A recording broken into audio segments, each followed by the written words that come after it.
Hurry up. Right there. All right here. Hurry up. Now come back. Come back. Put back. Hurry up. Hurry up. Hurry up. You don't remember what you're doing, my lord. While you are here and pass out, the last word out of your mouth at all times will be sir. Is that understood? Yes, sir.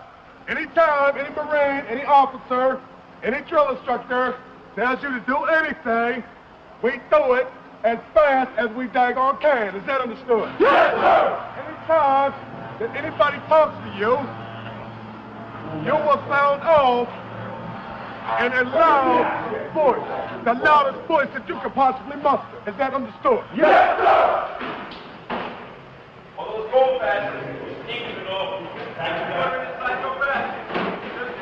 After every battle, after every war, generation after generation, year after year, the Corps renews its strength. From this lifeline of new and untried Marine recruits flows the Corps' future leadership.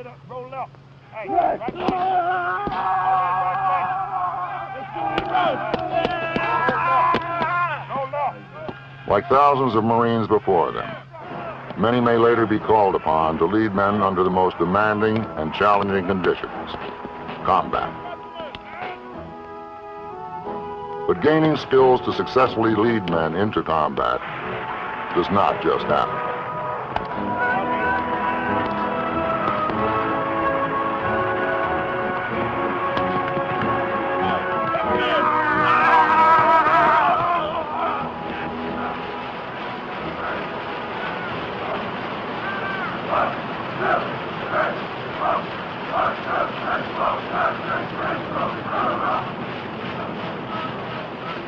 These Marines are in top shape, ready for the physical demands of combat.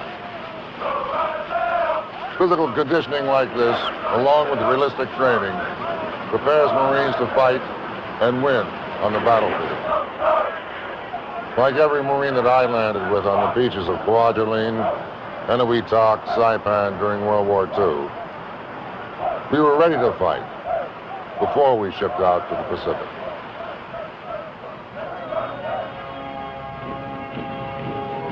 It's too late waiting for the combat and then learn your job. You have to talk to other combat veterans. You have to read on past wars or Korea, Iwo Jima, look at films, lessons learned in Vietnam, some of the problems that we've had. It's your responsibility to maintain that knowledge, not wait until you get in a combat situation and then learn from there. When you get into combat, it's too late to learn, and you have to hit the ground running. And I think we learned that ahead of time. The combat leader is also a good leader in peacetime. If he can't lead in peacetime, he will never make it in combat. Everything a Marine does in peacetime prepares him emotionally and physically to be victorious on the battlefield. Beginning with the raw materials of strong character and worthy values, leadership skills are carefully molded by the expert hands of drill instructors and unit leaders. Hammered into fighting shape in the forge of intense training, hardened by the fires of Marine tradition, galvanized by self-discipline, pride, and patriotism.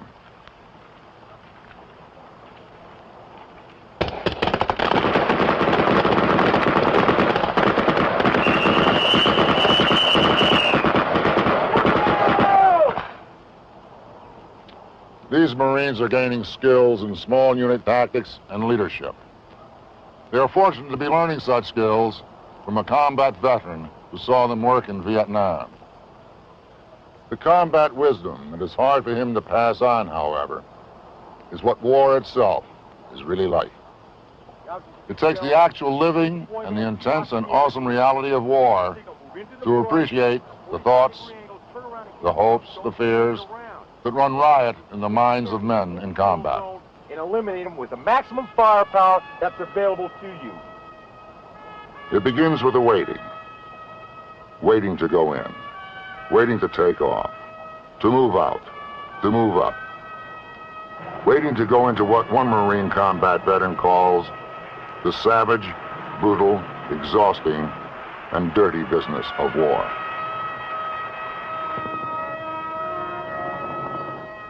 E.B. Sledge, nicknamed the Sledgehammer, saw and felt combat at its most intimate level, that of the grunt. Sledge remembers his first campaign, voicing the thoughts, the feelings of every Marine before his first attack. Would I ever see my family again? Would I do my duty or be a coward? Could I kill? I never experienced any more agonizing suspense than the excruciating torture of those moments before we received the signal to begin the assault.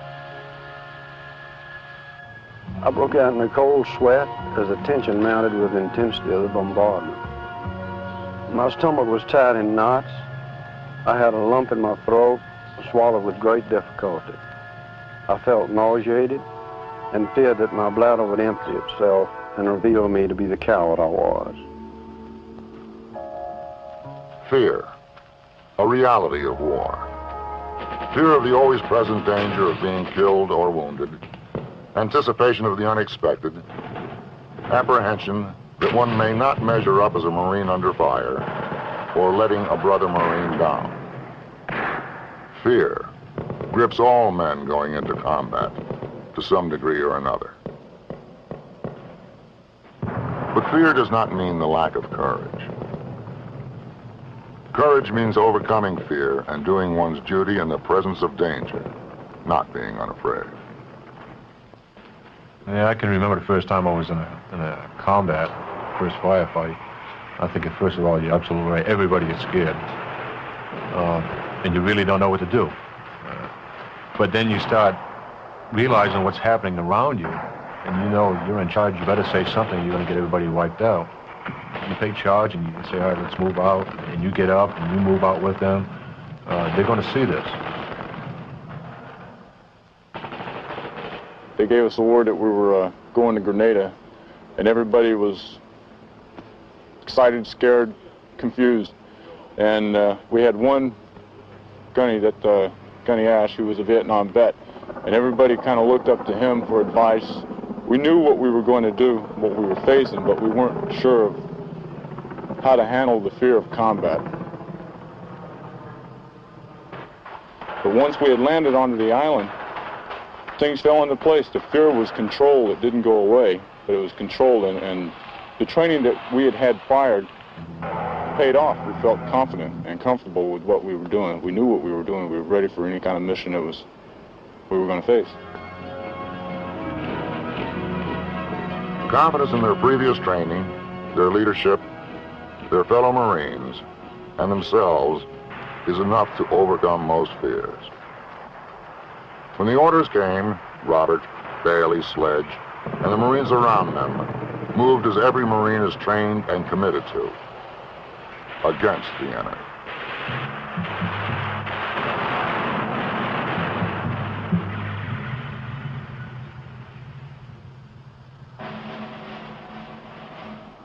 To those of us who entered the meat grinder itself, it was a netherworld of fear and horror, where the fighting dragged on, and escape seemed less and less likely. Every muscle in my body was as tight as a piano wall. I learned a new sensation of utter, absolute helplessness.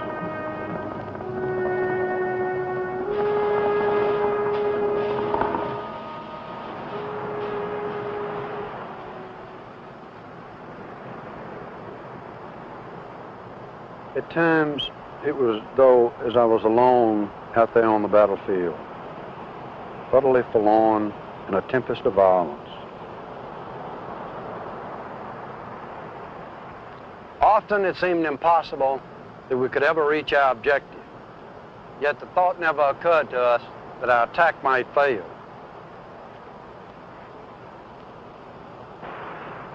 For us, combat was a series of changing events, characterized by confusion, awesome violence, gripping fear, physical stress and fatigue, fierce hatred of the enemy and overwhelming grief over the loss of friends.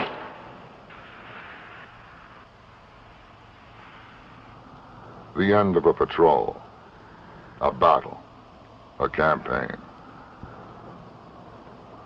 You can see in the eyes of each survivor the price he's paid.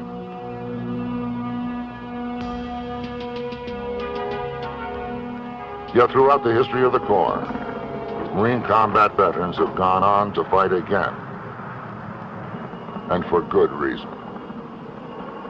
A man's ability to survive in combat depends on his comrades and his immediate leadership. Our discipline, esprit de corps, and tough training were all the ingredients that taught me to survive. Boot camp taught me I was expected to excel even under stress.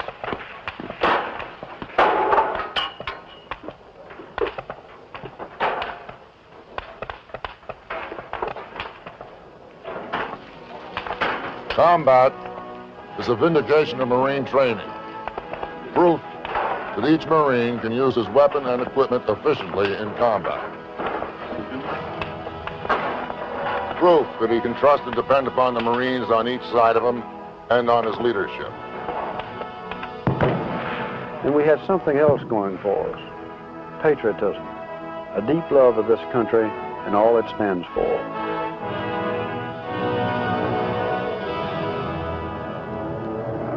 The individual that's in the lead position has to have the right mental attitude. He has to believe in himself, and he has to believe in the people around him. You believe so strongly in your people that if something were to happen to you, you feel that the whole thing will move on.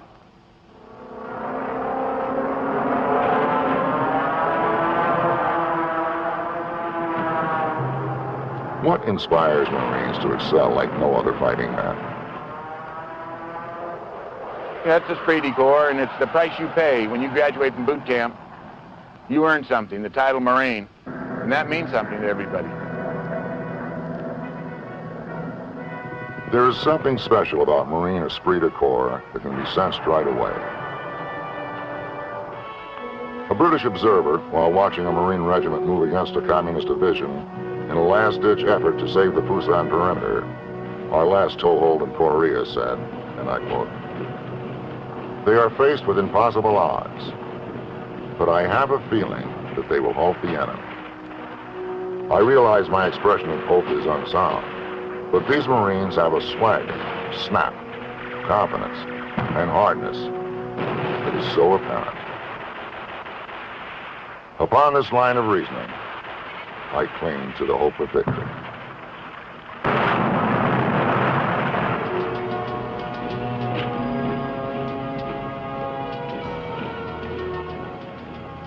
Esprit de corps is built on commitment. More than anything else, men have fought and teams have won because of commitment. It's a commitment to a leader and to a small brotherhood, where the important things are mutual respect, confidence, shared hardships, shared dangers, shared victories, discipline, and perseverance. Sam, go break. Hold up.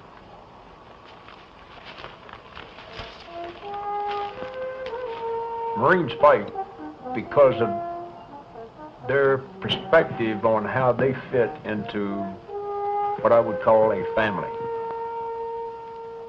And they know what the other members of that family will do because of their training and their involvement with their fellow Marines. And then it gets down to that point where he, the individual, is concerned that he does his share, that he does what his buddies expect him to do.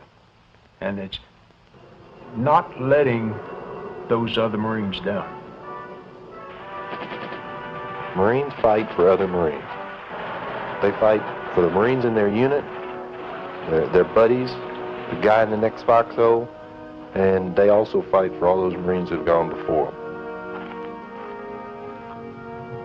The ultimate challenge to leadership in combat is to accomplish the mission while at the same time minimizing casualties, taking care of your men, being concerned for their welfare.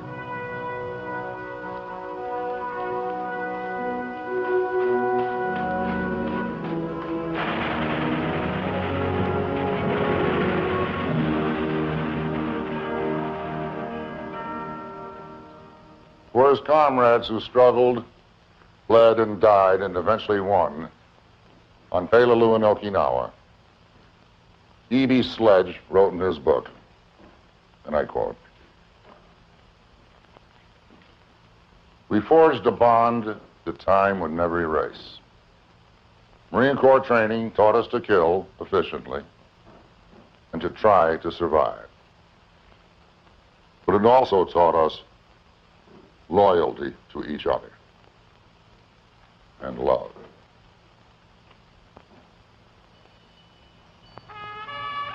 The legendary chesty puller loved by his men, not only because he accomplished the mission, but also because he took care of them. Colonel Lee was with Chesty in Nicaragua in 1934. The general called Lee the Iron Man because of his extreme bravery in combat. It took somewhere around about 2 months for them to get acquainted with him. And from there on, they followed him just exactly the same as a bird dog would follow a gunner in the field. He took care of his men. Some leaders lead by fear. I think a more effective leader leads by example. He shows care and concern for his Marines. He respects them, and they in turn respect him. They will follow him in combat knowing that he'll not waste them. Don't ask anything of your troops that you could not do yourself. If you told them to move out, you better move out with them. You better lead the way.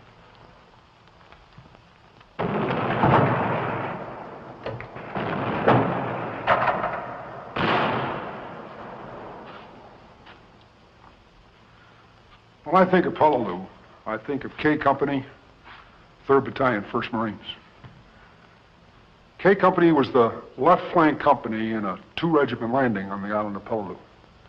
About 150 yards to the left of where they were to land was a point which jutted about 25 yards out in the water and had a commanding view of the entire division beach.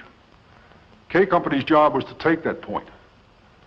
And if they didn't, the whole division landing could be swept by Japanese fire. The point was fortified, heavily fortified, and air and naval gunfire didn't do the job. The company landed, wheeled to its left, and assaulted the point. And they took it. They took it, and they held it, even though they were surrounded. And at the end of 48 hours, the company that landed with 235 men had 78 left. The question is, what makes a unit fight like that? Well, this unit was very well trained. They actually rehearsed what they were going to do 4 times, till every man knew exactly what was expected of them. They had good discipline. And they were governed by a driving spirit of unshakable loyalty on the part of each Marine to his fellow Marines.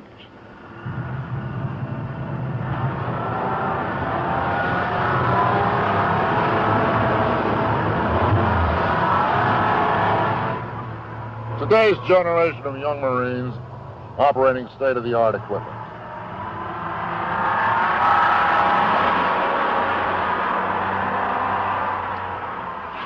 To the concepts of discipline, unit identity, tradition, esprit de corps, teamwork, mission accomplishment have a different meaning to these Marines than they did to us 40 years ago.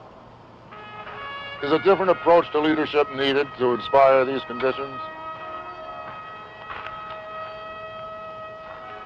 Well, I would say leadership in the Marine Corps has been the same since 1775. What we're after. Leadership is the ability to take people and mold them into a winning unit in combat, to be able to get the best, to make them excel, and at the same time take care of them and bring them back. When I went through the boot camp and basic school back in the early Vietnam War years, the word then was who, what, where, when, and only so much of why as was absolutely necessary. Over the years and culminating in Grenada, I've come to realize that why might be the most important part of all. I don't mean why and the political why of why are we in Grenada, Colonel, but the tactical why. Why do you want me to do what you just told me to do? If you explain to the young Marine why you want something done, he realizes, one, that you trust him, that you're taking him into your confidence, and he knows how you're thinking. As a result, you'll get a hell of a lot more out of him. The Marine of 1918 was a different type of person than we have today. Today we have a man that is educated, he's more technically inclined, he's schooled with his sophisticated weapons, and he is better informed. They travel today in equipment that we dreamed about, and some of it that we weren't able to even visualize in the early days. Our Corps today is equipped and trained in such a way that I believe it is second to none.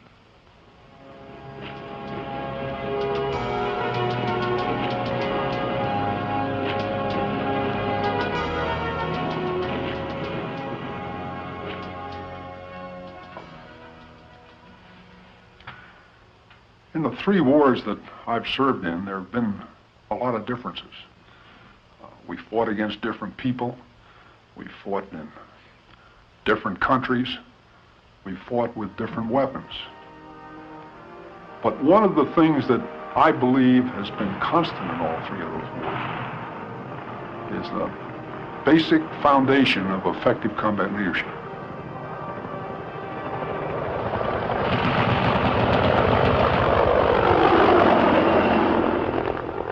Marines over there are all NCOs, going through a leadership course.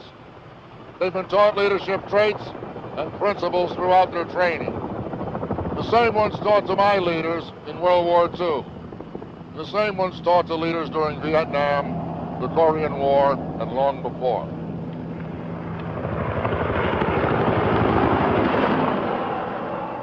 Those leadership principles and traits have withstood the test of time. And the foremost test, the battlefield. I'd say there are 3 key elements in leadership today. First is proficiency. That's technical knowledge in your rank and MOS, knowing your stuff. Second is integrity. That is being a man of your word. And third is that you've got to care. A leader is a man that can get other men to do what needs to be done when it needs to be done. The leadership is taught to you by senior officers that have the leadership and have shown leadership in the past and have been successful with leadership, and they know the basic things that it takes to drive a platoon or to drive a man to complete a job or a mission. It's fascinating and instructive talking to any Marine who has served in combat. It doesn't matter that they may have fought a different war or with different equipment. I always find many of their situations similar to my own combat experiences. And I keep reinforcing over and over again the knowledge that basics don't change. The principles of leadership and teamwork never change. Neither does the strong commitment that one Marine feels toward another. There's a sort of brotherhood that begins with boot camp and proves itself in combat. If someone were to ask me to draw the profile of an effective small unit combat leader, I'd do it this way. I'd say it's someone who really knows his stuff. I'd say it's someone who understands the vital importance of discipline. It's someone who understands the vital importance of hard, demanding training. It's someone who takes care of his men, got a sincere interest in their welfare. It's also someone who's physically fit and who leads by example. And finally, it's someone who's proud he's a Marine. I think that profile has been good for as long as there's been a Marine Corps.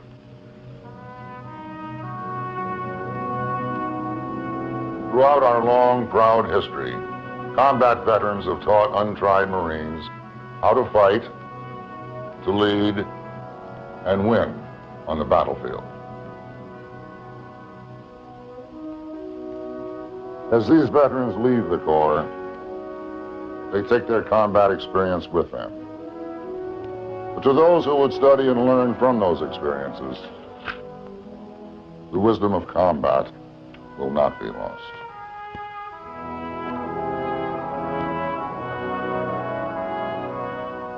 In these Marines stands the Corps' future combat leadership. Before reaching this day, this place of honor, they were no different than any other young American men. But they have been hammered into form in a different forge, hardened by a different fire, earning the right to muster with the elite, the few, the proud. If called upon, there is no doubt that they will fight with incredible bravery and win on any battlefield in the same tradition of those combat Marines who have gone before them. Once they're indoctrinated with the esprit de corps, it is like a branding iron. A man is marked for life, mentally and physically. And regardless of where he goes, esprit de corps follows him. And it is a band of brothers that can only be broken up by that last journey.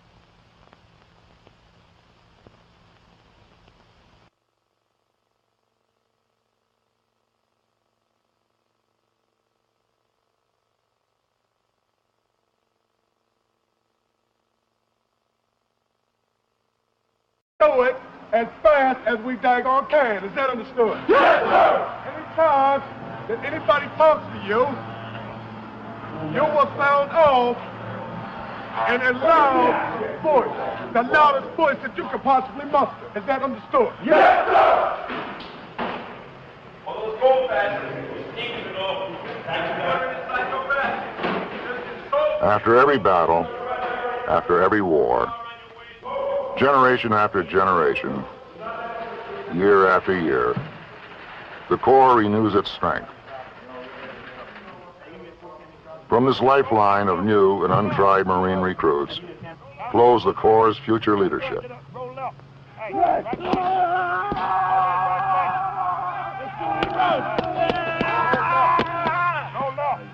Like thousands of Marines before them, many may later be called upon to lead men in Enowitok, Saipan during World War II. We were ready to fight before we shipped out to the Pacific.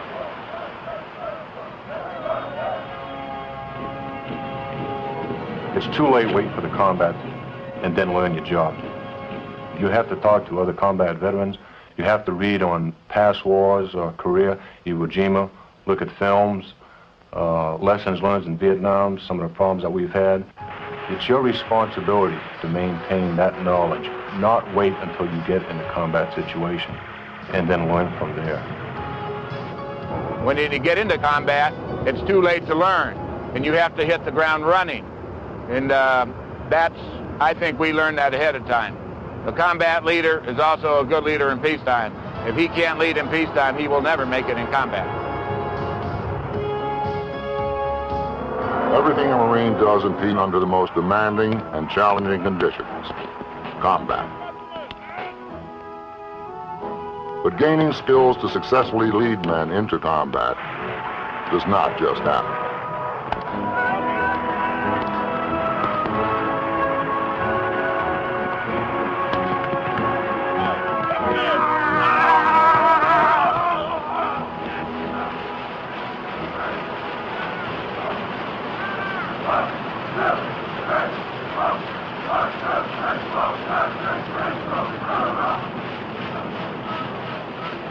These Marines are in top shape, ready for the physical demands of combat. Physical conditioning like this, along with realistic training, prepares Marines to fight and win on the battlefield. Like every Marine that I landed with on the beaches of Kwajalein, Afghanistan prepares him emotionally and physically to be victorious on the battlefield.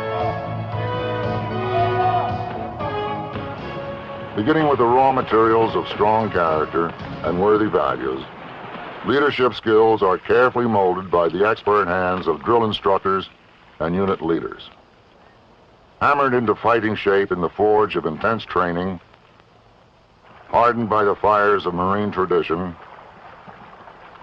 galvanized by self-discipline, pride, and patriotism.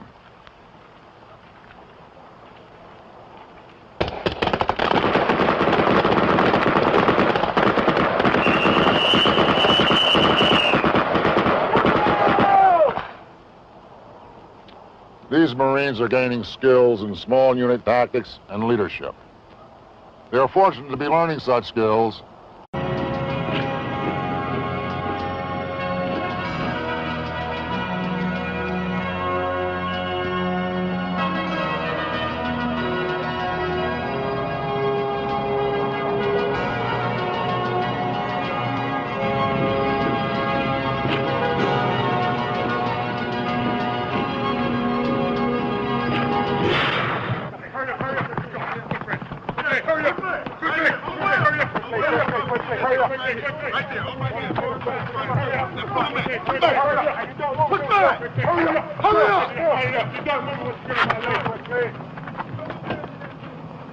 While you are here at Pass Out, the last word out of your mouth at all times will be sir.